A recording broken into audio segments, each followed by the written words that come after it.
आपके घर में जब तक कोई पुण्यशाली व्यक्ति रहता है तब तक आपके घर में कोई नुकसान नहीं कर सकता। जब तक विभीषण जी लंका में रहते थे तब तक रावण ने कितना भी पाप किया, परंतु विभीषण जी के पुण्य के कारण रावण सुखी रहा। परंतु जब विभीषण जी जैसे भक्त वत्सल भक्त को लंका से निकाल दिया गया तब से रावण का विनाश होना शुरू हो गया। अंत में रावण की सोने की लंका का दहन हो गया और रावण के पीछे कोई रोने वाला भी नहीं बचा। ठीक इसी तरह हस्तिनापुर में जब तक विदुर जी जैसे भक्त रहते थे तब तक कौरवों को सुख ही सुख मिला, परंतु जैसे ही कौरवों ने विदुर जी का अपमान करके राज्यसभा से चले जाने के लिए कहा तब भगवान श्री कृष्ण जी ने विदुर जी को तीर्थ यात्रा के लिए भेज दिया और कौरवों का पतन होना चालू हो गया और अंत में राज भी गया और कौरवों के पीछे कोई कौरवों का वंश भी नहीं बचा। इसी तरह हमारे परिवार में भी जब तक कोई भक्त और पुण्यशाली आत्मा होती है तब तक हमारे घर में आनंद ही आनंद रहता है। ईश्वर शास्त्र गुरु के प्रति समर्पित रहे। धर्म की जड़ जहां होगी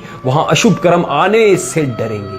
कभी किसी का अपमान मत करिए, क्योंकि अपमान का घाव कभी नहीं भरता। हो सकता है आज आप जिसका अपमान कर रहे हैं कल उसी के सामने आपको झुकना पड़े।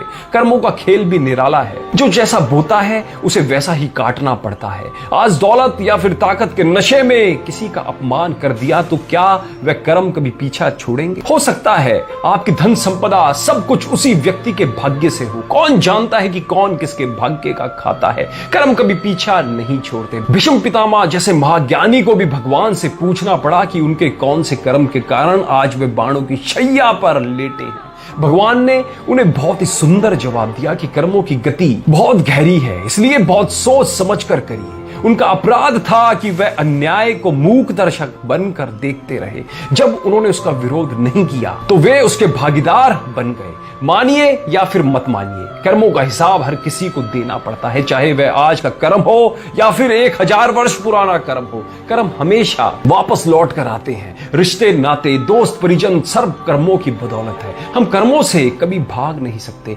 भगवान ने गीता में कहा है कि कर्मों की गति बड़ी गहन है। साधु हो या फिर संत सब इसके जाल में फंसे हुए हैं। स्वामी रामकृष्ण परमहंस माता के परम भगत थे, पर जब उन्हें गले का कैंसर हो गया तो उनके शिष्यों ने उनसे निवेदन किया कि आप माता से कहकर अपनी बीमारी दूर कर लीजिए। पर स्वामी जी ने जवाब दिया, यह मेरे कर्म है जो मुझे भोगने ही हैं। अगर इस जन्म में नहीं भोगे तो अगले जन्म में दुगने होकर मिलेंगे। जब तक उनका शरीर था तब तक उन्हें उस तकलीफ से गुजरना ही पड़ा। हमारे शरीर की हर पीड़ा के पीछे कहीं ना कहीं हमारे कर्म ही होते हैं। इसलिए ना ही कभी किसी का दिल दुखाएं और ना ही पीड़ा पहुंचाएं। कुछ लोगों को बैठे बैठे सब कुछ मिल जाता है तो कुछ लोगों को मेहनत के बाद भी कुछ नहीं मिलता। एक मजदूर दिन भर मेहनत करके 400-500 रुपए ही कमा पाता है, तो वहीं एक अमीर आदमी पलंग पर बैठे बैठे दिन भर में लाखों रुपए कमा लेता है। कर्मों का प्रभाव ऐसा होता है कि जितना भी भोगने की कोशिश करिए वह आपको पकड़ ही लेगा। इसलिए अच्छा करिए तो बदले में अच्छा ही मिलेगा। दोस्तों, मैं उम्मीद करता हूं इस वीडियो ने भी आपको जागरूक किया होगा। अगर करा हो तो अपने सभी दोस्तों रिश्तेदारों के साथ भी इस वीडियो को शेयर करके